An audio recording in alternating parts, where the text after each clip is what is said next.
Qual é seu nome? José Azurim. Uhum.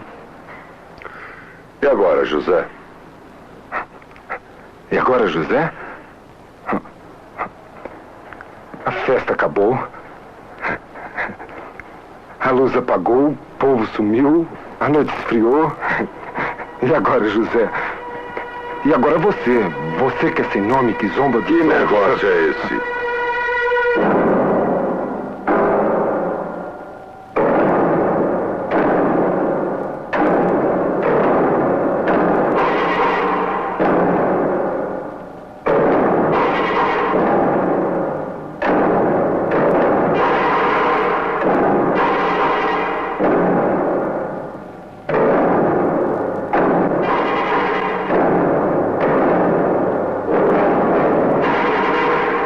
Boa noite para todo mundo, nós estamos começando mais um debate soberano. Hoje nós vamos discutir o E Agora José, do Odi Fraga, filme de 79, né, pessoal? Que, porra, ficou perdido um tempão aí e foi descoberto recentemente em sites de sacanagem, onde é seu devido lugar, talvez, onde é o devido lugar do cinema brasileiro. E foi ideia aí do Birão trazer esse filme pra gente discutir depois de tanto tempo sem atividade no podcast aí. Você tem alguma introdução para fazer, Birão? Eu acredito que antes de chegar, né, no corpo, vamos falar um pouco do espírito, né?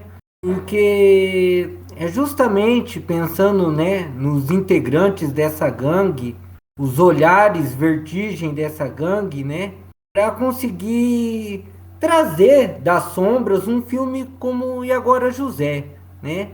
E justamente vai destoar de tudo o que é o nosso contemporâneo, do que nós atravessamos, e um filme que ele vai conjugar uma delicadeza de decupagem que hoje em dia, depois dessa frescura de fluxo, nós realmente encontramos as joias olhando para trás, né?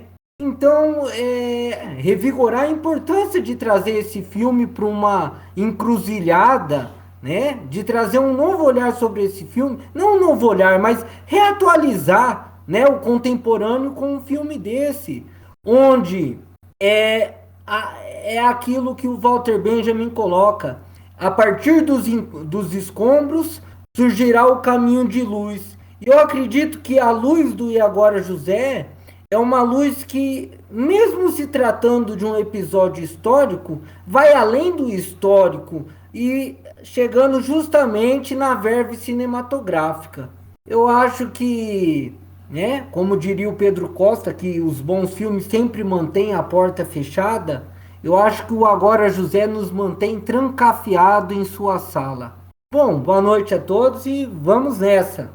É um calabouço, né? Não é só uma porta fechada, é um negócio absurdo de sombra e coisas que deveriam ficar escondidas, talvez, mas eu tava pensando, você falou só de falar do espírito primeiro, mas a gente tava falando que o que importa mesmo é falar do corpo, e eu acho até uma boa oposição com o que a gente tava falando do o que é o cinema contemporâneo, pós aí, fluxo e o cacete, falam de afeto, né? E no próprio E Agora José, tem um momento que ele pergunta se eles eram amantes, mas o cara se nega a assumir. Não, nós não somos amantes, com nós era sacanagem. Era só isso que interessava nessa relação. E um filme que vai tratar de sacanagem, da perversão do corpo e partir disso e chegar nisso e ser mais profundo do que qualquer coisa tentando fingir o amor e o romantismo que ali no filme ele já coloca como algo perdido. Talvez é daí que a gente começa a falar de cinema mesmo. Daí que a gente começa lá nos fundos de um arquivo de site pornô que a gente acha um filme que tem algo a tratar sobre o Brasil lá de trás e o Brasil de hoje ainda. Pois é, o Bira falou os grandes filmes nos trancam neles e o E Agora José nos tranca e nos tranca por dentro, sabe? Nós nos trancamos lá dentro e não queremos sair, sabe? Isso é talvez parte do efeito mais paradoxal, né? Que é um filme que trata de sexo no seu nível mais depravado, trata de tortura, trata de toda sorte de repressão terrível, mas ao mesmo tempo ele tem aquele nível sublime do qual o Bira falou, né? De uma certa profundidade da decupagem, uma inteligência dramatúrgica absurda do Odi Fraga, né? O Odi Fraga foi talvez o grande roteirista da Boca do Lixo, inclusive um grande defensor da profissionalização do roteirista, né? Que é uma coisa da qual se fala muito hoje em dia, mas que pouco se faz, né? Realmente pouco se faz.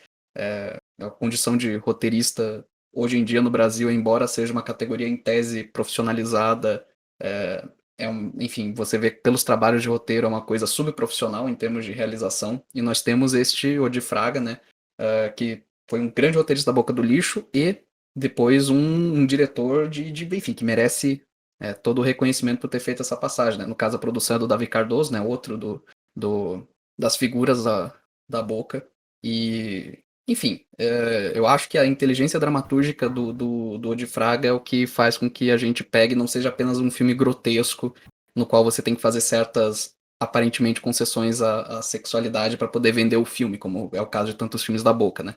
É um filme brutal em termos do que ele mostra e ao mesmo tempo extremamente inteligente, assim. Só para mencionar a primeira cena, eu acho toda aquela construção do começo do filme absolutamente perfeita, né? Você tem basicamente o começo do filme que é um gesto muito simples, um gesto quase que banal, que é sublimado à enésima potência, né? Que é uma pessoa descendo a escada. Cara, assim, você quase não vê o cenário parece mais uma casa do que uma prisão de fato. E é basicamente uma pessoa descendo uma escada, uma pessoa acompanhada de 2 guardas descendo uma escada, é aquela escuridão ao redor, e quando ele chega no porão, né? No porão onde ele será torturado, há uma cela muito simples, com uns grafites totalmente escrito, com escritas nas paredes, feitos pelos prisioneiros passados, e a gente tem aquela figura aterradora do capitão. Capitão o quê? Apenas capitão, como ele mesmo diz.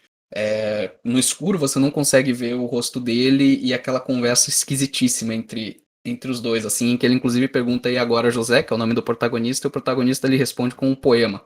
E é sublime. É absolutamente sublime aquele começo, e quando temos o primeiro flashback, quando o José começa a conversar sobre o porquê que ele está ali, né? Embora ele não saiba exatamente porquê, mas ele tem que se justificar de alguma forma.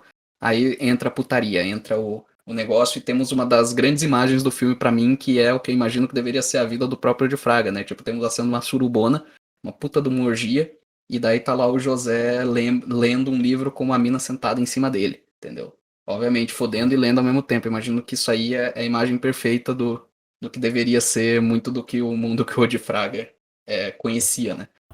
E que resume perfeitamente o resto do filme. Então, cara, isso é inteligência dramatúrgica, moldar uma cena dessa já no começo do filme, e aí seguir com essas premissas, né? É uma inteligência dramatúrgica enorme, assim. Que, digo de novo, né? Só um grande roteirista e um excepcional diretor poderiam realizar desse jeito. Eu ia pegar um detalhe só dessa imagem do José nessa apresentação inicial da noite anterior, que é esse encontro que leva ele à prisão, né? Porque ele tem um contato com o subversivo que está sendo procurado pelos agentes, né, da polícia secreta ali. E não só ali, né, mas o filme todo parece que ele se refere ao próprio ato dele estar citando o tempo inteiro, ele ter decorado toda essa poesia, que ele parece só dialogar através disso, como algo que ele faz para parecer esperto, para ter uma cultura vazia, assim, que ele usa para ganhar algo no mundo, né? Provavelmente para ganhar as mulheres, para algo. Ali no caso, o cara até fala para parecer mais esperto que é, né? Ele usa isso para disfarçar o próprio caráter subversivo dele, né? Ele fala com uma inteligência a mais que os outros, né? Que usa uns jargões manjados, né? E isso é uma coisa que é interessante que o Odifraga ele consegue tratar as coisas muito pela superfície. Ele é normalmente muito mais satírico, ele é muito nesse filme, mas ele não olha as coisas só para rir do absurdo da situação, né? Esse filme ele sempre vai fundo, vamos dizer, nas questões que interessam, mas nesse caso o protagonista ele é um enigma, assim, ele é algo que ele usa essa casca, ele cria essa casca para, como você falou, parece talvez a vida do Odifraga, porque o livro na cara escondendo o rosto e a mulher escondendo o resto do corpo dele ali, e ele usando o intelecto, o uso seletivo da cultura e o uso do instinto animal desses personagens é algo que existe para esconder o olhar para uma realidade muito mais terrível, assim. Para eles sempre falam, né? Inclusive os torturadores, né? Quando A gente chega naquele espaço onde o José vai ficar preso o filme inteiro e ele é todo, assim, uma luz extremamente recortada, cheio de sombras, o próprio rosto do capitão a gente não enxerga, a gente só vê o José. E a hora que ele vai ser torturado, eles botam ele embaixo daquela única lâmpada e ainda falam pra ele, não saia da luz, assim, fique aí e tal. E eles que se escondem nessa sombra, e em um momento ou outro, quando eles vão torturar, esse movimento em direção às sombras, assim, até que no final a gente mergulha nelas, nessa insanidade da brutalidade ali. Mas o engraçado é o quanto o personagem tem que se manter na luz, e ele se mantém na luz falsificando ou tentando achar meios de expressar algo que pareça quase sem sentido, assim, mas isso mascara ele toca superficialmente uma realidade mais profunda, mas ele tá ali quase para evitar olhar diretamente para esse escuro. E esse escuro, a hora que a gente entra nele, ele toma conta de tudo, assim. A gente vê que um detalhe menor, assim, que parece a princípio, que é o fato da mulher estar traindo o marido, o próprio fugitivo, né, esqueci o nome dele agora, o Pedro, né, também parece um elemento menor, no final ele retorna como algo importante, né, a gente tem esse olhar ao redor, enquanto mais a gente parece que vai ficar preso naquele espaço do cárcere e da tortura, mais ele começa depois a olhar ao redor, ele começa a trazer esses elementos que ficaram perdidos no começo do filme, ele começa a tentar olhar o círculo social de perversidade ali e de traição. Não, e é interessante, né? Como que são contraditórios os tempos, né? Pois se vivemos no tempo onde falamos muito afeto, alteridade, né? O outro, né? Eu acredito que a chave acabou, né? O tiro acabou saindo pela culatra, porque o que acontece, né? Quem fala muito eu te amo, eu te amo, eu te amo, não ama, porque quem ama age, né? Então, pensando assim, como que pode, né? Um filme do Odi Fraga, eu acredito no E Agora José, e justamente o poeta não é o José, a poeta é a amante. A grande figura, a grande cabeça desse filme é a amante, porque justamente ela é a que vai destoar de toda uma certa ciranda ali, cirandar por esse sadismo. Inclusive, vem muito também de uma certa dessa inteligência dramatúrgica que hoje em dia é raro ou inexistente, né?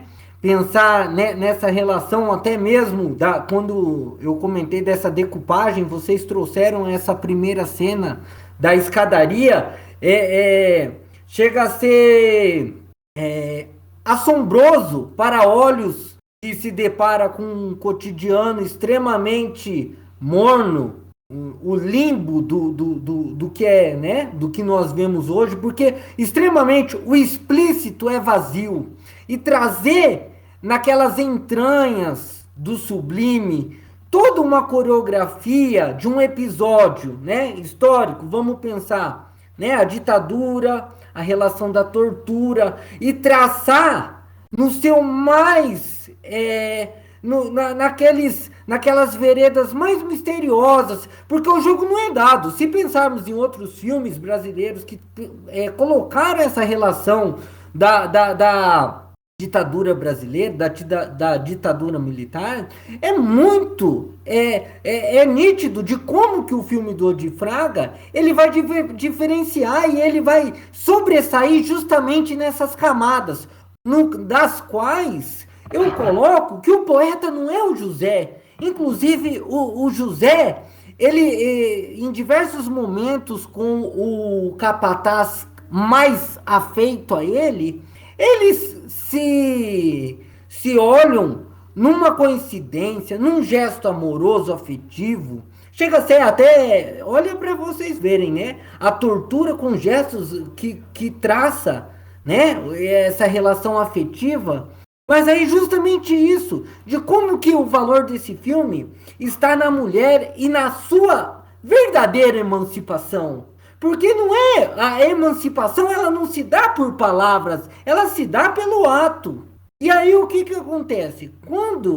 Por que eu falo que a poeta não é, o poeta não é o José. A poeta é a amante, é todos os caminhos, a coragem, o ato.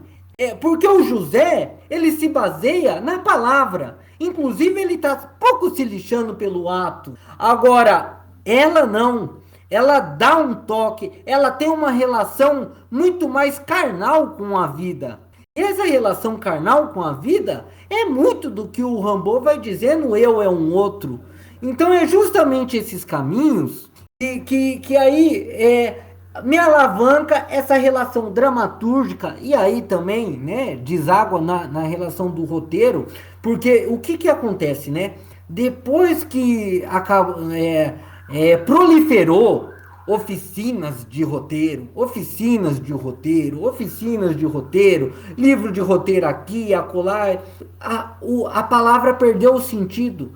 A única oficina que presta é a oficina de borracheiro. Por quê? Porque existe erotismo, existe graxa, existe mão, existe peças, existem quebra-cabeças. Agora a oficina de roteiro nunca prestou para nada, igual essas oficinas de escrita, oficinas... Não. Isso daí é perdição dos novos tempos. Mas aí o que acontece? De como colocar em outras camadas, trabalhar a relação da trama fora da superfície. Porque o que acontece? É um filme que o espectador de hoje ele não vai conseguir se remendar por esses caminhos, por esses personagens, de como que cada personagem vai trazer uma certa faísca para fazer realmente, quando eu coloco para vocês, essa relação da ciranda. Então, eu não quero chegar agora, claro, pensando, né, já todo final de um filme do Ogi Fraga é uma revelação que ela chega a ser transcendental, mas é interessante que essa redenção final ela é sempre permeada por uma epopeia, e é uma epopeia que conjuga travessura, sadismo e não deixa de revelar realmente o lado mais obscuro do humano. Longe, o lado obscuro do humano não está em Freud, Lacan, essas porcarias, essas verborragias literárias que acabaram se acumulando no imaginário nosso, né? Não, é de outro modo. É em saber olhar com quem você trepa, é saber olhar onde você vai e principalmente com quem você casou. Isso é fundamental, porque você nunca é tarde para seguir um novo caminho. E é justamente um pouco o que acontece ali, né? Nesse desfecho. Mas eu queria trazer justamente isso, de como eu vejo ela como a poeta e não ele. Eu acho que a grande poeta é a amante, porque na visão de fugir da palavra, quem muito fala, muito a verborragia, né? Não, ela age. E eu acho muito interessante isso, porque é saber que a palavra por si, ela não vale nada.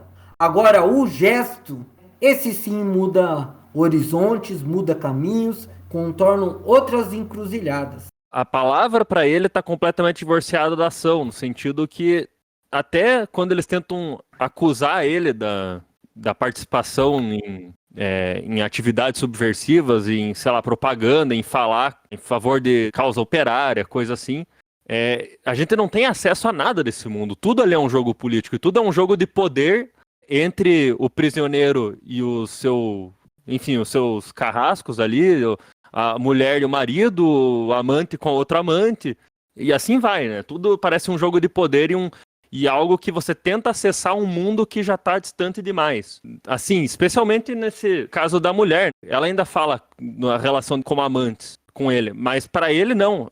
Para ele fuder você é uma vingança no meu patrão, né? É tudo abstraído nesse nível, assim. Não existe um mundo operário naquele universo. tudo ali é uma coisa quase de vingança, quase de... a palavra que ele tenta, ele se refere ao problema do trabalho se referindo à Bíblia. Ele se refere a um problema de quem é ele, citando um poema. Ele não tem o gesto. E essa é a relação dele com o cara que está mais próximo dele, dos torturadores, que é o cara que fala, não, você tem uma questão diferente com o que você faz. Eu me mandam fazer, eu faço. Eu posso até tentar entender o que você está me dizendo, eu não entendo. Mas fazer e falar são coisas diferentes. E nesse sentido, talvez eles até se entendam, de certa forma, porque o cara tenta entender o mundo pela abstração. Tenta entender o mundo lendo Salomão, Mário de Andrade, Cecília Meirelles, sei lá.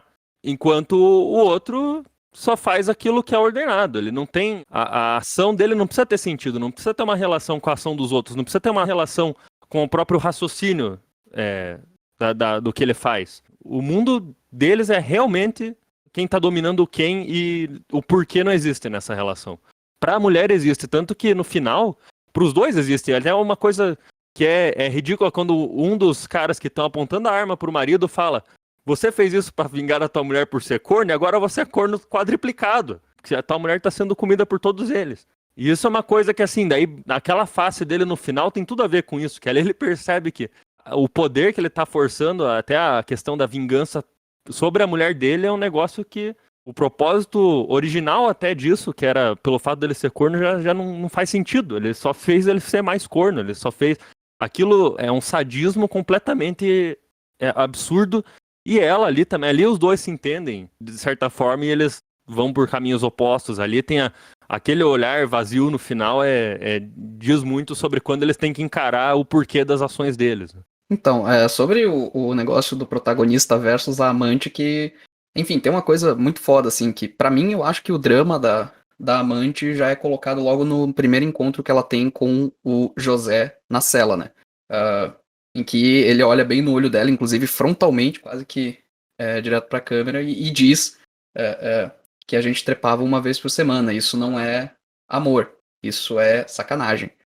Ou seja, já tem algo mal resolvido que a própria mulher, por mais que a mulher seja o poeta, ela ainda não conseguiu dar o passo definitivo de sair da vida que ela vive, né? Que ela claramente vive num casamento que não existe mais. Ela depende de um amante com quem ela não quer ter nada para sua própria satisfação, como ela mesma diz.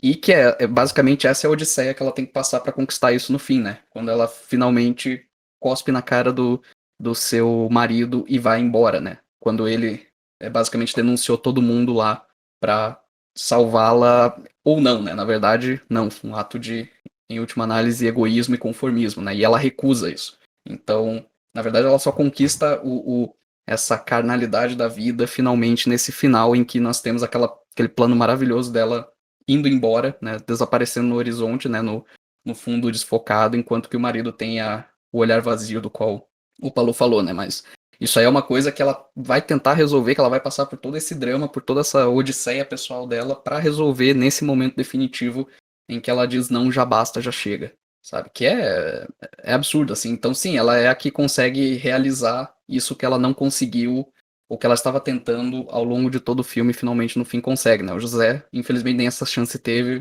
que ele acaba morrendo no fim. Mas só pra voltar também na questão das palavras dele, tem uma coisa muito foda no filme que, basicamente, né, ele, como o Paulo falou, né, ele usa palavras e as citações literárias como uma forma de se mostrar, né, quase que a função social da literatura e coisas horrorosas desse gênero, né, ele usa basicamente pra isso, né. Mas, cara, ao longo de que o filme avança, a gente vê as nuances disso, né, e a gente vê que o uso viciado das palavras não é só da parte dele, os torturadores dele também têm o uso viciado das palavras, né, toda vez que o José larga uma citação que parece não ter relação direta, simplesmente é puxado para alguma coisa, todo mundo já acha que é um código. Quando ele menciona o nome de um autor de alguma coisa, as pessoas já acham que é o codinome de alguém, sabe? Ou seja, tipo, ele usa as palavras de forma viciadas para se vender no meio social e os torturadores também só entendem as palavras na medida em que podem ajudar ou não no seu trabalho, entendeu? Na medida em que podem ajudar ou não nos seus próprios objetivos. Então, realmente, ninguém lá se comporta, usa palavras como um poeta usaria, que é basicamente para dizer aquilo que deve ser dito, né? Então, essa relação meio alienada dele com as palavras é meio que o tom geral. Embora tenha alguns momentos que Aí, de novo, é a inteligência dramatúrgica, né? Como, por exemplo, o que o Bira comentou, né? O relacionamento que ele acaba desenvolvendo com um dos guardas dele, né? Que é, enfim, claramente uma atração homoerótica entre os dois, né? Que eles começam a conviver um pouco mais e pro cara é uma relação verdadeira, enquanto que claramente pro José é uma relação pragmática, ele tá tentando encontrar alguém pra sair, né?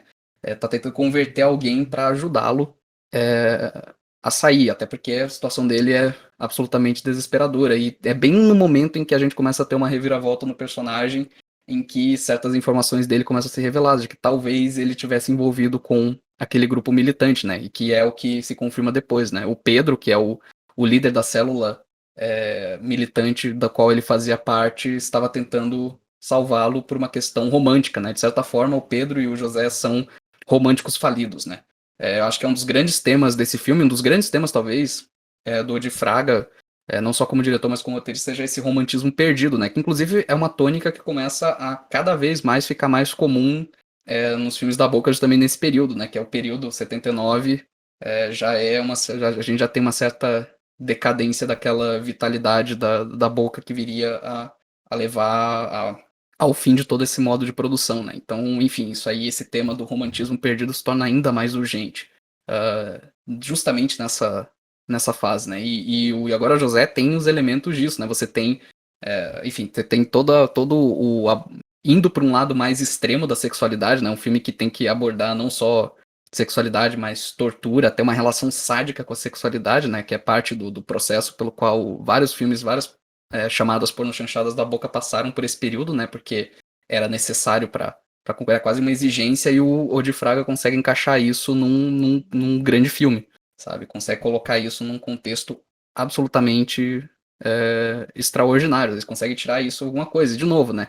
É a inteligência do cara. Lembrando que o Odi Fraga, ele tinha uma fama entre o pessoal da Boca de ser quase que um intelectual da Boca, né? Muitas das pessoas da Boca eram, como diria o Carlão, né? O Carlos Reichenbach, pessoas feitas pela vida, formadas pela técnica, né? Esse aí era o background. Do Odi Fraga, nem tanto. O Odi Fraga, ele tinha um background literário, né?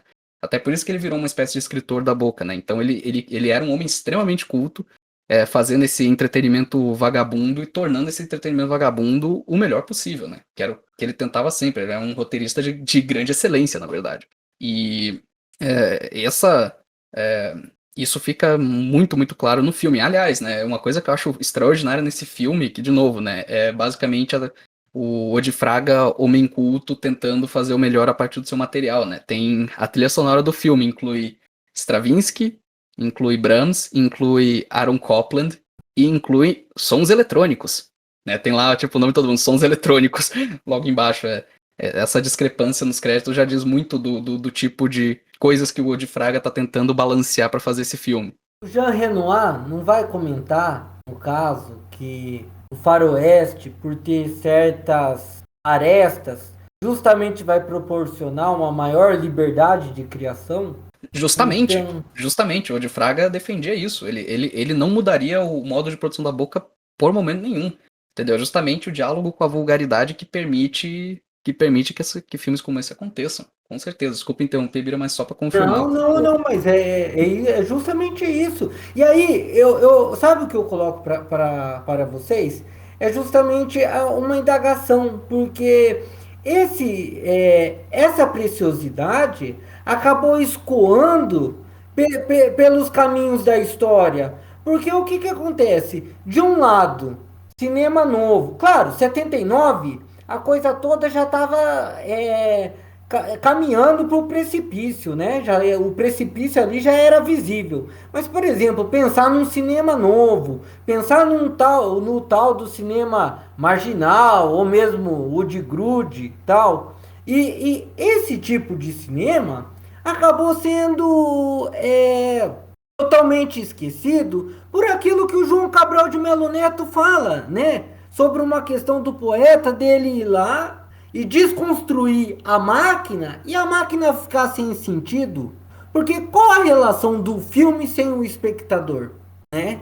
Então, não é a questão de delimitar esse tipo de filme ou outro tipo de filme, mas de como uma certa cultura cinematográfica brasileira acabou engolindo essas peças que, colocando numa revisão, num ressentido, nos deparamos justamente com uma liberdade de criação, com uma criação que ela chega a ser igual ou até mais afronta justamente isso, por trabalhar com essas arestas. Porque Justamente. Isso aí é liberdade de criação. O que o Odi Fraga faz nesse filme, com todas as pressões comerciais que ele tinha, isso aí é liberdade de criação.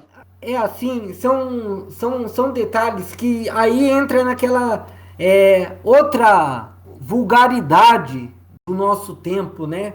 Porque a câmera filmar uma trepada, hoje em dia resguarda um certo amargo. A câmera filmar um ânus masculino guarda uma certa transgressão. Um francês filmar com tons metafísicos um corpo feminino, nossa, é divino, maravilhoso, é cahiers do cinema.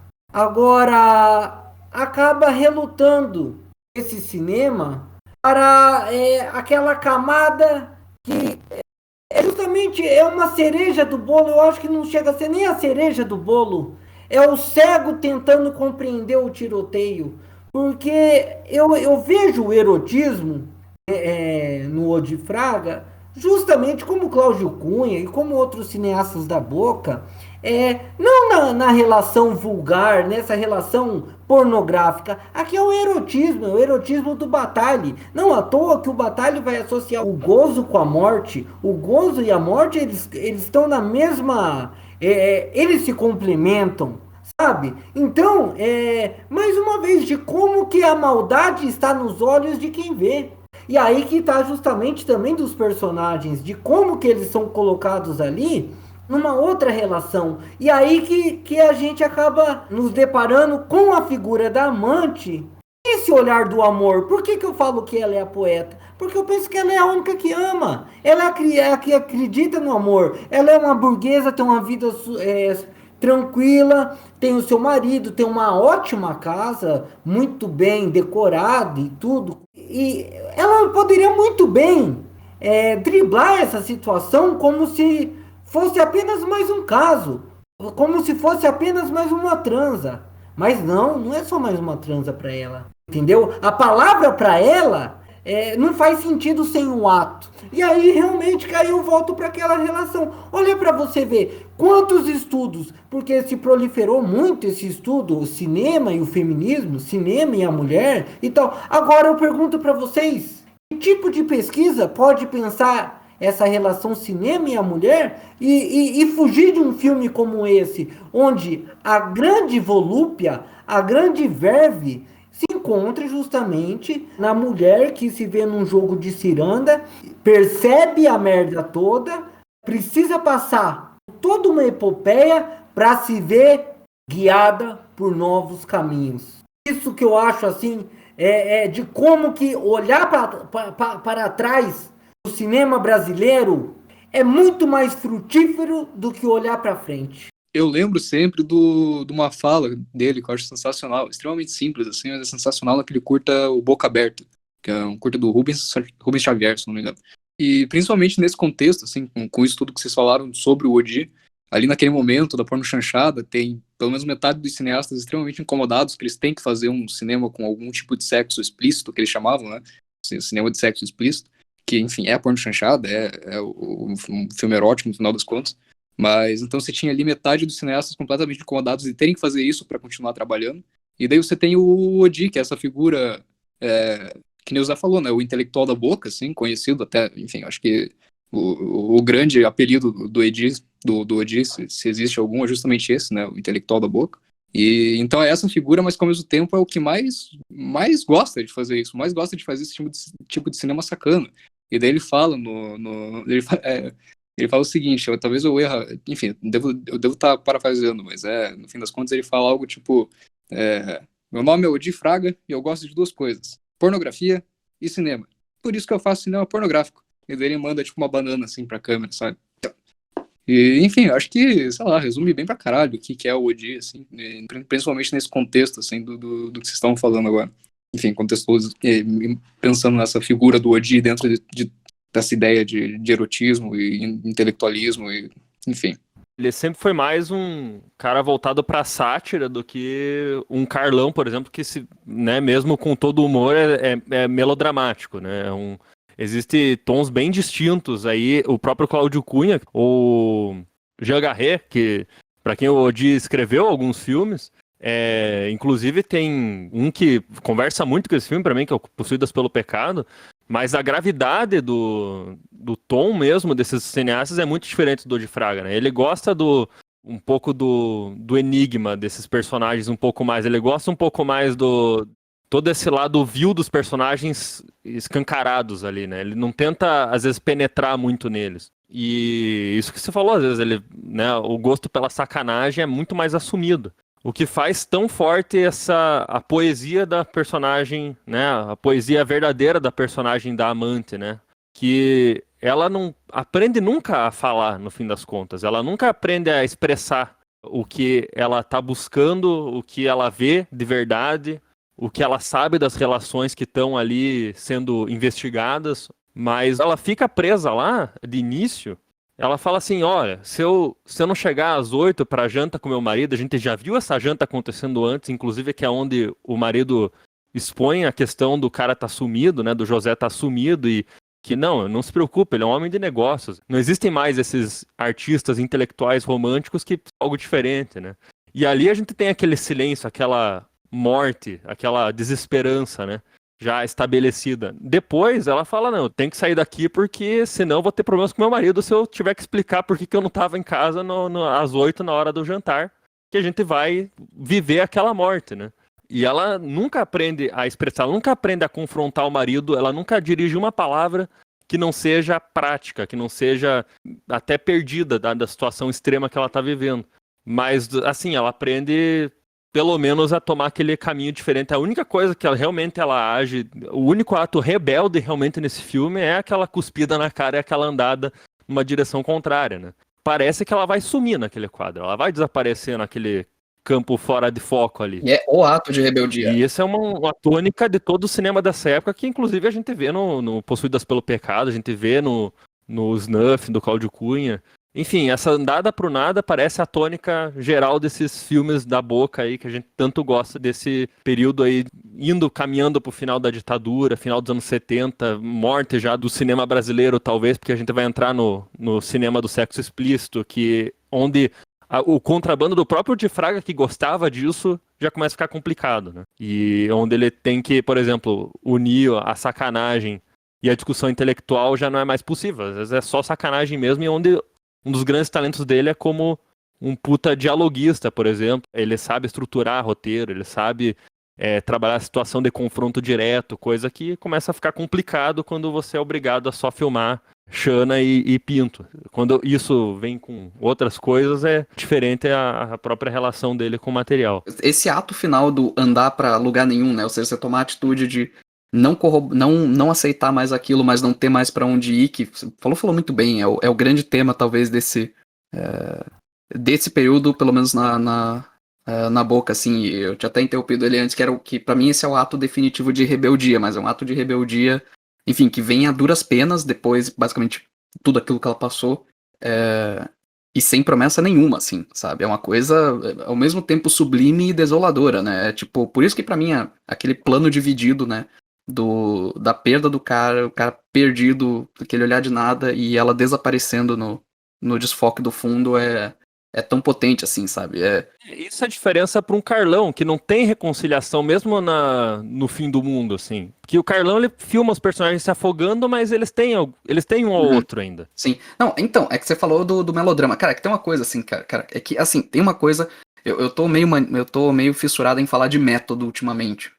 Sempre, né? Mas ultimamente em particular. Cara, tem um método Odi Fraga de conceber cena e conceber até a estrutura de roteiro que você falou, o Paulo acho que já entrou um pouco nisso, quando ele falou que por um lado tem o prazer da sacanagem, né? Tem aquelas frases icônicas, que algumas delas engraçadíssimas, assim, e ao mesmo tempo coisas muito sérias acontecendo. Então, é você tentar conciliar o lado satirista com o lado gravidade. E, cara, que pra mim o Odi talvez seja quem melhor quem melhor faça isso, assim, pra mim, por exemplo, aquela sequência que tem a montagem paralela da tortura acontecendo, do ápice da tortura, com os militantes invadindo a casa ameaçando o burguês e daí colocando uma ou outra comentário mais picante do tipo que o Palu falou, não, que tua mulher agora você é 4 vezes mais corno agora porque toda vez está comendo ela. Enquanto isso, ele vai cortando com a tortura e inserindo essas pequenas notas de sacanagem ao longo, sabe? Que são muito engraçadas, que daí vem uma porrada logo em seguida. Cara, pra mim, esse é o método Odifraga de compor uma cena, né? Você construir a coisa na mais absoluta gravidade e acrescentar aquelas notas odifragianas de sacanagem absolutamente picante, absolutamente criativa, entendeu? Aquele talento que só ele tinha de frasista. E, cara, eu acho que muito daquela... Todo mundo já viu daqueles vídeos no YouTube do tipo as 10 melhores frases do cinema brasileiro, geralmente alguma coisa com muita sacanagem e tal, ou alguma grande sacada. Essa percepção que se tem do cinema brasileiro, em particular do cinema da boca, é meio que uma vulgarização desse método Odifraga. É você pegar só a parte engraçadinha sem pegar a gravidade geral, sem pegar a construção propriamente mais pesada dele, né? Por isso que, ao mesmo tempo, ele pode ser um grande satirista e, ao mesmo tempo, é um cara extremamente sério. Por isso que ele também nunca vai pro melodrama direto, como um Carlão, como até um Cláudio Cunha, dependendo.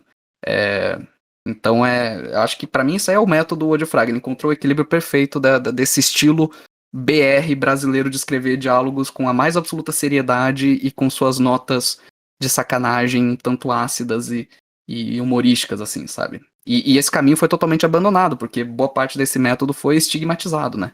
Virou piada de internet, né? Virou antologia de vídeo do YouTube hoje em dia, né? Mas veja bem, você pegar um corpo e retirar uma perna, a perna não faz mais sentido nenhum. Então, o que acontece? Recentemente surgiu, eu nem lembro, sorte, sou abençoado por nem lembrar essas tragédias, um documentário com certas, sabe, agora o documentário contemporâneo tem essa mania de explicitar uma certa, o lúdico na montagem, que não me engana, isso daí é filme para francês ver e tomar vinho. E aí o que acontece? Um compilado, vamos dizer assim, um compilado da boca do lixo e tudo. E nossa, eu lembro de uma certa euforia. Olha que coisa maravilhosa, olha que coisa, né? Rememorar, olha que coisa saudável. Não, pelo contrário. Isso daí é você pegar o cadáver e brincar de Judas. Isso daí é você retirar toda a essência, como o próprio esses vídeos, as frases tal, até um filósofo babaca dessas televisão aí, sabe? Se diz filósofo, né? Que filósofo não tem nada, tá mais para apresentador de televisão do que... Não, quem dera fosse apresentador de televisão. Falar assim... mas é só putaria o cinema brasileiro, é só baixaria. É porque não assistiu o cinema brasileiro. Se guia justamente por essas coisas picotadas, por essas coisas assim que acabam realmente reduzidos àquilo. É um pote com um pedaço, com um órgão de um corpo. Então, qual o sentido de você olhar uma perna por si só, a perna? Não faz sentido nenhum. Você tem que olhar o corpo, você tem que olhar outras instâncias. Agora, ainda mais essa mania, né? Fazer esses documentários com a montagem descoladinha, que, nossa, deve revirar o Vertov pelo avesso. Eu nem imagino o Eisenstein. Eisenstein deve dar risada dessas tragédias, né? Mas aí, pensar... Algo também que é maravilhoso, porque assim, né, comenta-se muito sobre essa relação da ressaca de 68, tal. Eu até trago no baile, lembrando lá a mãe e a puta do Jean Eustache, mas veja como é verborrágico, como que é aquela coisa sem sal, ou melhor, vamos abrasileirar, sem pimenta, aquela relação... Sabe, de dois estudantes de filosofia ou de letras procurando saber o tombo do passarinho. Isso é banal, isso é banal. Agora, o Odi não. O Odi vai pensar essa ressaca dando risada, porque o que acontece? Pensando nesses filmes, como o próprio Palu trouxe, o Possuídas pelo Pecado, esses personagens, eles têm que seguir a vida deles. Por mais que agregue tudo essa tormenta na passagem, que aconteça toda essa Babilônia, sabe? Eles têm que continuar andando. Como diria o Platão, uma vida sem procura não vale a pena ser vivida. Eles têm que procurar, mesmo que tenha o amargo na boca, mesmo que na sua boca tenha o vermute. E engraçado que é justamente o caminho de uma arte.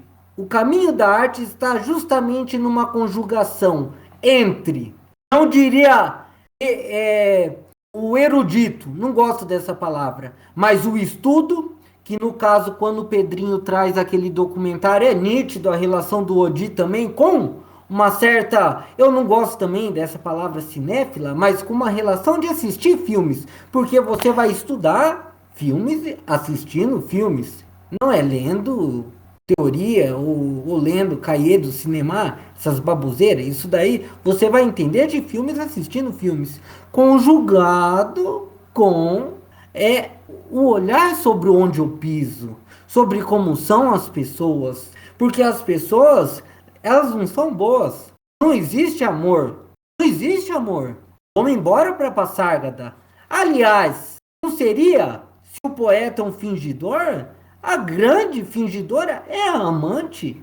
Se repararmos de como ela traz a vida dela, a grande fingidora, porque assim, todo o resto é muito bem assumido em suas índoles, em suas posicionamentos. É muito nítido. A amante não.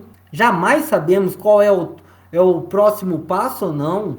Inclusive, em um momento, olha que maravilha de como que em determinado momento ela está flanando pelo filme como a mulher do empresário rico, como apenas uma pessoa que pode dar algum testemunho sobre o José.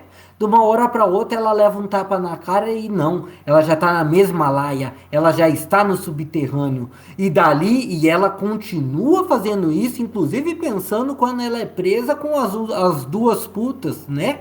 De como ela se coloca ali, e sempre o fingimento, sempre essa relação. Eu não digo que, pensando, né, nessa conversa nossa, eu não digo que ela seja apaixonada mesmo, mas que ela acredite justamente no que o amor deve ser isso, deve ser um fingimento. Sem o fingimento não existe. Mesmo que esse fingimento venha dar uma resolução em seu caminho. Como o ato, o cuspir. Cuspir não seria o contrabando de armas? Seria aquela gusparada na cara daquele ex, não é mais, né, marido?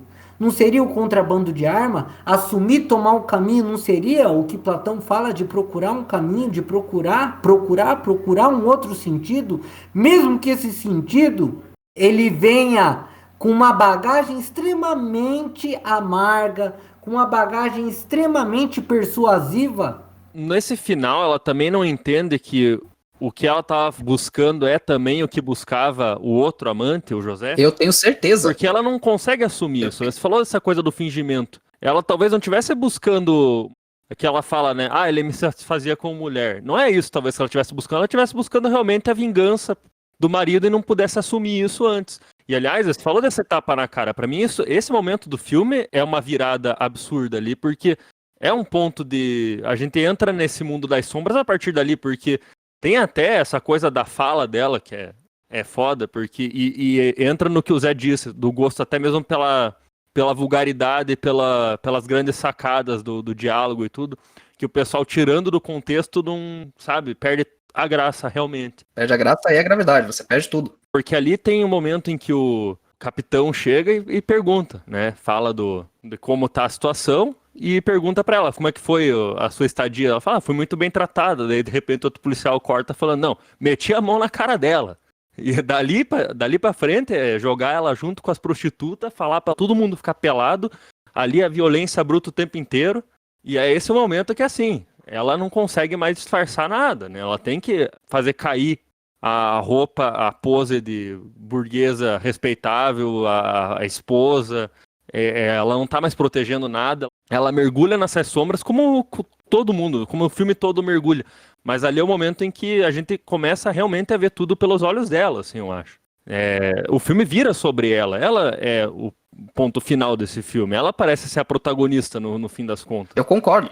E realmente, tipo, no final esse fingimento não é mais possível. E é isso que a gente passa nesse último terço. E esse último terço começa com essa porrada na cara e ela não conseguindo lidar com isso. De repente, enfim, os outros fazem ela lidar com isso. Não, inclusive, cara, tem uma coisa assim, cara, você falou de ser uma vingança, tem a dimensão de vingança, mas, cara, é que pra mim, eu acho que o tabuleiro do jogo tá todo situado naquela frase que eu falei, né, que ela encontra pela primeira vez, de novo, né, ela encontra na cela pela primeira vez o José, e o José fala na cara dela, você vê que tinha algum afeto entre eles, muito mais do que só sexo, e o José fala de forma amargurada pra ela, aquela frase, né, a gente trepava uma vez por semana, isso não é amor, isso é sacanagem. E, de novo, essa é uma das grandes frases de sacanagem do Odifraga, incluída num momento absolutamente sério, mas que dá aquele humor amargo e que significa muita coisa no filme.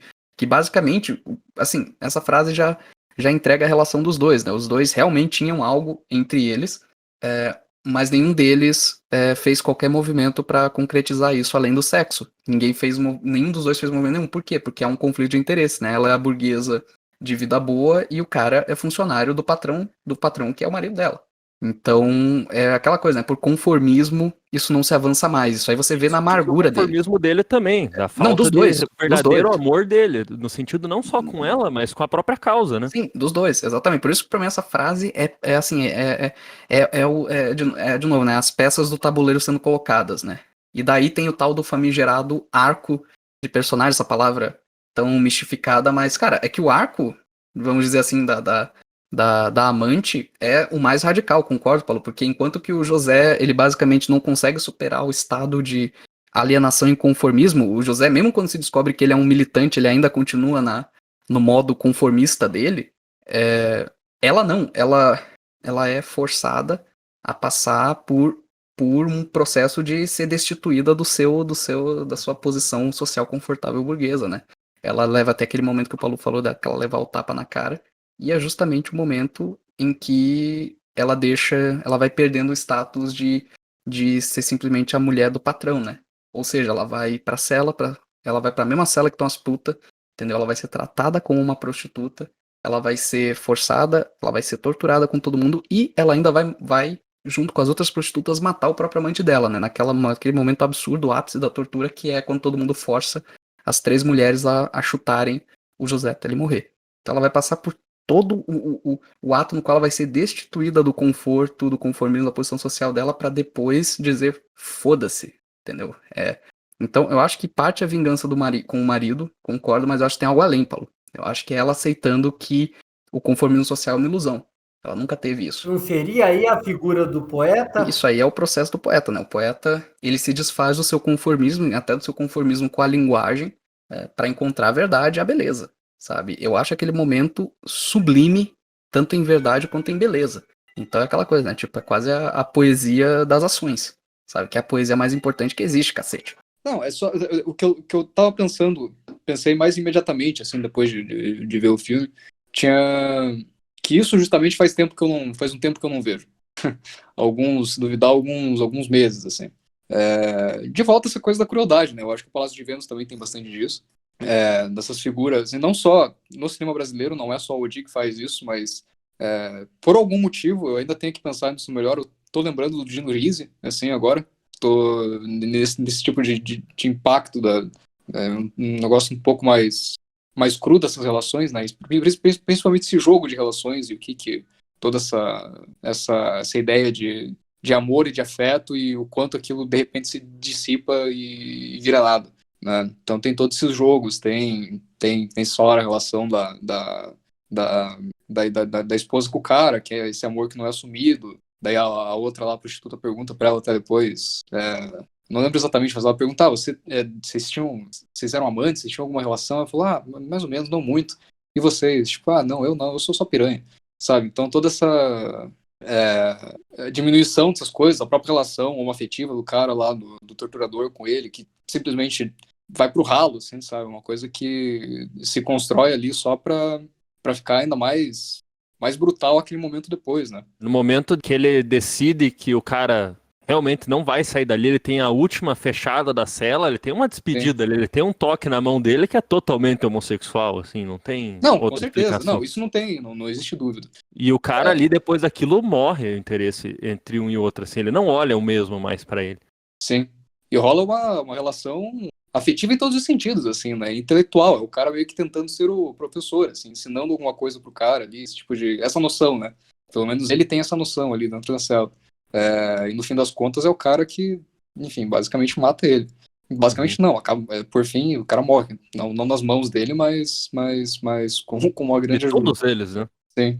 E daí tem essa figura, essas coisas, assim, que também eu acho que sempre estão em relação com essa ideia meio que da crueldade, um pouco aquilo que o Bira falou, que as pessoas não são boas. E isso é uma realização, enfim, uma percepção que volta e meia aparece nesses filmes, assim, pelo menos nos dois que eu vi, do Di Fraga e alguns outros que eu consigo pensar, assim, alguns filmes italianos também, que as pessoas não são boas, mas que a gente trabalha com coisas que existem, sabe? A gente vai trabalhando com o que é e simplesmente o que é e o que não é. E daí chega nesses momentos, assim, que você vê que... E também tem a ideia de que as pessoas têm uma função, sabe? Então tem o filme inteiro permeia que enfim, essa ideia de que os torturadores ali são trabalhadores de uma forma bem bizarra, assim, né? Porque são os caras que claramente gostam desse trabalho de descer o cacete nas pessoas, de eventualmente matar, que não ligam pra nada. Tem essa... Enfim, o cara dá risada ali, olha pro cara morto ali e fala, esse daqui você fodeu, sabe? Então, mas toda hora tem essa noção, assim, no ar, né? Eu tenho certeza que o Odier tinha isso em mente também, sabe? O negócio de... Esses caras são os trabalhadores aqui, e o maior filho da puta desse filme, no fim das contas, é o marido. O marido lá que recebe a cuspida, que é o cara que não tem culhões pra nada. Mas, enfim, fica essa coisa que não chega nem a ser um julgamento, assim, não tem nenhuma coisa quem que é melhor e quem que é pior, mas tem claramente essa imagem, assim, esse aqui é um grande filho da puta, e esses aqui são também filha da puta, mas são filhas da puta diferentes, sabe? São filhas da puta por outros motivos. É que ele pega um espírito de cinismo generalizado ali, que ele fala realmente dessa passagem de geração, talvez. E é uma coisa que eu falei, pra mim esse é o reflexo de todo o cinema brasileiro, o cinema da boca desse período é esse caminho em direção ao nada como um último ato de honestidade, talvez, né? Todos, tipo, é um desaparecimento que leva desses últimas pessoas de consciência, seja a esposa, que ela tem que ganhar isso à força, talvez, mas ela tem uma consciência no final do ato dela. O Edson, o patriarca do Possuídas pelo Pecado, existe um caminho em direção ao nada, mesmo que seja o último gesto deles, é um ato de consciência ainda. O resto é realmente cinismo puro. Não, e a figura do cínico é a pior, né? O Pedrinho falou muito bem, né? Tipo, porque o cínico, ele aceita tudo que tem de ruim e ele é pior do que quem é ruim, porque além de aceitar tudo que é ruim e de confirmar tudo que é ruim, ele não tem nem sequer coragem de fazer, de se arriscar. Então, Não, ele acha que o ruim é bom. É isso que é o pior. Ele acha que o ruim é bom. E isso, Pedrinho, que você coloca, é muito interessante pensar o seguinte: os torturadores, né, meros funcionários, né, do patrão. Essa figura do patrão, delegado, assim, né? E disso tudo, sabe, o que me deixa assim mais excitado, trazendo, né, palavras-chave desse caleidoscópio, dessa constelação, é pensar um filme como Mulher e Tentação, do Di Fraga, de 82, né? Onde o que acontece? Justamente muda as tonalidades da amargura, mas numa relação que escapa, tira a crueldade, né? E partindo mais para a travessura. Mas mesmo com a travessura, com esses ingredientes, né, podemos dizer eróticos, nós temos novamente o que? A rebelião, uma certa rebelião, essa relação do patrão que não deixa de ser cínico, porque ele é um voyeur que ele paga os empregados para transar e ele fica olhando, e aí acaba que acaba, né, uma valsa onde ele vai pro quarto ver a filha trepando, vai pro quarto da mulher e vê ela trepando com outro amante, vai pros empregados ver eles trepando, e a fissura dele é justamente esse olhar, esse olhar, esse olhar, esse olhar, até que acontece a redenção onde vai todo mundo embora e se vê uma família feliz. Então, né, essa relação do cinismo, eu acho que aí é uma chave que nós perdemos, né, esse olhar, porque as pessoas, aliás, elas continuam cínicas, se não até mais, né, mas parece que um certo ressentimento de encarar esse cinismo, de querer colocar na obra um mundo perfeito que não é, que não me diz, que não vivo, porque aí que entra as questões. Será que quantos patrões, quantos delegados, quantos funcionários, ou melhor, não vivemos numa sociedade cínica? Não, então, esse negócio do cinismo me lembra muito, assim, tipo, assim, cinismo em geral é uma coisa que fazem anos, assim, que eu venho escutando como uma grande reclamação, assim, né? Ah, esses filmes cínicos e tal, que realmente são filmes cínicos, são uma bosta, mas a questão é que os cineastas são cínicos, os filmes completos são cínicos. Mas na oposição disso, você não tem ninguém lidando com o cinismo, você tem o pessoal fazendo uma idealização besta, sem tesão nenhuma. Então ninguém tá com vontade de lidar com isso, de tratar desse cinismo, de fato. A questão é que o cinismo, sim, eu acho que é uma bosta, mas a gente tem que estar sempre lidando com isso. A gente sempre tem que colocar ali lembrar que ele existe, porque, enfim, existe. Então isso me incomoda um pouco, assim, de algumas coisas recentes que eu vou vendo, assim, sobre esses papos de cinema, assim, né, toda essa, enfim, anos assim de cineclube, algumas palavras são recorrentes, assim, cinismo é uma delas. Você tem que ser gentil com os teus personagens. Você tem Pois é, que... então, essa ideia parece que se perdeu completamente, assim, sabe? Enfim. Pedrinho, acho que o problema é que ninguém sabe tratar o cinismo sem ser cínico ele mesmo.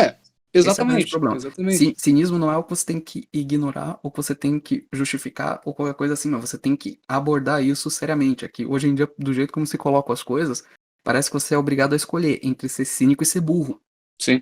Que é uma Isso escolha não é culpa de horrível, uma falsa oficina? escolha. Isso não é essas porra de oficina, de roteiro, essas coisas onde você... Pra quê? Porque... Não, isso é um sintoma também, eu acho, Bia. Não, tudo bem, mas aquela relação a perguntar pra quê, sabe? Formatar o personagem, formatar. Não, cadê a crueldade? Cadê esse olhar, sabe? Por isso que eu me pergunto, pra onde tá indo o cinema? Qual o caminho do cinema? Isso aí, o cinema tá indo, eu acho que, Bira, é pra vertente em que você é obrigado a escolher entre ser cínico e ser burro. Eu acho que infelizmente, esse é o caminho. Mas isso é o que o poeta fala, né? Você é burro, não adianta. Exatamente. Você é burro. Esse é o problema. Você não vai entender a distância entre a palavra e a ação, como os dois amantes entendem em algum nível, porque você é burro. E esse é que tá. O problema é o sintoma, vamos dizer, é o problema da geração, que o filme também já dá o diagnóstico, talvez, mas. E os cineastas, como bons burros e criaturas dessa geração que são, não sabem distanciar a palavra da ação e não sabem ver o que é a máscara, o que é essência, não sabem ver... Enfim, não tem o jogo de cintura da amante também, não tem o jogo de cintura do poeta, não tem o tesão também, não tem nada ali. O problema é esse vazio, o problema não é nem o cinismo, o problema é o vazio. Então, pra mim, a solução pra isso e pra mim o que é o contrário do vazio, é o cinema da inteligência. Cláudio Cunha, Pô de Fraga, Carlão. Isso aí é cinema feito com inteligência. E a inteligência é o oposto tanto do cinismo quanto da burrice, obviamente. Então, pra mim é isso, cara. E falando em inteligência e em crueldade, só uma última coisa que eu queria pontuar, que eu tinha comentado com vocês que o E Agora José eu revi eu acabei revendo hoje para nossa conversa, mas que, enfim, já é um filme que tá faz uns 8, 9 anos comigo, né? Logo quando eu entrei na faculdade de cinema e conheci esses trastes aí, com que eu tô falando agora, né? Eu incluso, sou traste também. Quando conheci todos vocês, eu já gostava muito desse filme, né? Mas, embora hoje eu redescobri o filme, né? Foi uma experiência extraordinária. Mas por que que o E Agora José foi um filme importante para mim? Eu não conhecia nada de Júlio de Fraga, não sabia nada, mas eu gostava muito do filme, adorava a forma como ele lidava com violência e crueldade, e o E Agora José foi uma das inspirações para eu escrever o meu primeiro roteiro de curta-metragem, que é O Ausente, e que tem uma cena do E Agora José no roteiro. Não sei, o Palu já leu esse roteiro, mas eu não sei se ele lembra. Eu lembro, inclusive, acho que foi daí que eu tirei a recomendação, porque você comentou do filme a partir da cena que você escreveu. Exatamente. E, enfim, só queria comentar isso com vocês, porque é engraçado como às vezes um filme que a gente vê, já gosta, acaba inspirando a gente em algumas coisas e fascina a gente, daí isso fica no fundo do cérebro, a gente não lembra direito, e daí chega um tempo depois a gente revê o negócio e redescobre, né? Enfim, mas de certa forma a minha carreira de roteirista existe por causa desse filme do Odi Fraga. Só um pequeno complemento, achei maravilhoso isso que você falou. E aí que entra um detalhe que eu acho mais bonito de tudo. Jamais vai surgir um Odifraga dentro de uma universidade. Jamais. Jamais. Jamais. Mas aí é a boca inteira, né, cara? Você pode pegar, acho que a boca inteira é difícil achar algum que poderia sair da faculdade também. Esse é um longo assunto, podemos falar sobre isso também. Inclusive, só lembrando, né, que talvez os dois primeiros grandes críticos do cinema brasileiro, né, que foram o Ademar Gonzaga e o Pedro Lima, os dois, desde o começo, desde a época do cinema mudo brasileiro, nos anos 20, quando eles fundaram a Cinearte, que é a primeira grande revista de cinema brasileiro, eles se opuseram cabalmente a academicização dos estudos de cinema. Então, ou seja, né, isso aí já é um papo antigo, já é algo que os críticos de cinema em geral, inclusive esses que fundaram a crítica cinematográfica brasileira, já eram contra. Para você ver como o papo é antigo e como a ameaça da academicização do cinema brasileiro sempre esteve aí. Apenas com a formação da quadrilha, apenas com a formação da gangue, apenas com a formação realmente da alma corsária, dessa gangue, é que podemos atravessar o cinismo. Aliás, não é nem atravessar o cinismo, é saber enxergar o cinismo. Porque o que acontece? Maravilhoso lembrar de como, né? A nossa amizade se aliou com o cinema e foi uma retroalimentação. Eu lembro tempos memoráveis onde eu com o Zé saía quase na briga, era quase na briga. Por quê? Não é a relação de contrastar a violência, não. É paixão. É paixão que foge totalmente a essa coisa careta e essa coisa totalmente bem comportada, onde cinema é falar francês, onde cinema é ficar fazendo biquinho, é sussurrando. Então, trazer o filme E Agora José, além de falar do filme, do próprio Odi e da Boca do Lixo, é reverberar a essência de uma gangue, é reverberar a pulsão, o patos, que acreditamos que é o que mais falta no horizonte artístico. Isso daí é fundamental. E eu queria trazer, falamos de poemas também, e temos aí um integrante da gangue, ele chega a ser, em sua aura angelical também, muito importante no caminho que a gente pensa. Então, para o nosso querido Eduardo Savella e também para Pedrinho, Palu, Zé, irmãos do coração, também Podi Fraga, Cláudio Cunha, que nos olha e sempre abençoe em suas gusparadas. Eu queria trazer um poema do Oswald de Andrade. É assim: Relicário, no baile da corte, foi o conde deu quem disse, a dona bem-vinda, farinha de suruí, pinga de Paraty, fumo de Baependi, é comer, beber, pitar e cair. Mas o tombo, gente, é maravilhoso quando tá em gangue, quando tá assim, sabe, na redoma, nessa conjugação de espíritos que sabem atravessar o presente. Porque uma estrela... Não vou falar de estrela, eu vou falar do trio Parada Dura, né? Uma andorinha sozinha não faz verão e jamais fará. Agora, um bando de urubu junto, esse daí devora qualquer carniça.